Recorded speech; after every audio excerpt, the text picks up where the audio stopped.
Wakil Ketua Dewan Pembina PSI Grace Natali mengkritik soal kampanye politik identitas yang dimainkan partai politik pada pemilu yang akan datang.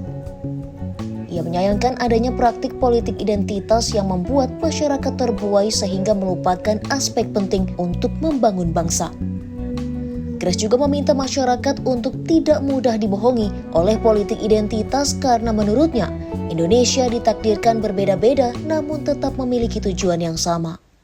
Di berbagai event pilkada nih biasanya yang paling gampang memang dimainkan adalah politik identitas, baik itu apakah itu agama atau etnisitas gitu. Karena orang dibuai dengan politik identitas, jadinya orang tuh lupa untuk mempermasalahkan yang betul-betul substansial, yaitu apa program kamu buat pendidikan gitu kan. Kita nih pemilih hampir 60% nanti anak muda. Apa nih programnya untuk anak muda supaya anak muda betul-betul jadi aset bangsa, bukan jadi beban malah. Karena di usia produktif malah dia nggak produktif gitu misalnya. Kita ngomong soal kesehatan gitu kan, penyakit makin banyak, tapi kalau kita bicara fasilitas di daerah itu masih tidak mumpuni.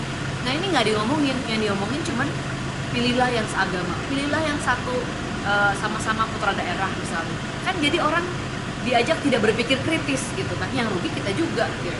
Ketika kita memilih hanya berdasarkan identitas tapi tidak memilih substansinya gitu. Jadi kami ingin mengajak orang supaya jangan mau dibohongi oleh politik identitas, dan kita di sini semua sama nih, backgroundnya beda-beda, tapi kita punya kecintaan yang sama bahwa Indonesia kita ini dari dulu takdir kita ini berbeda.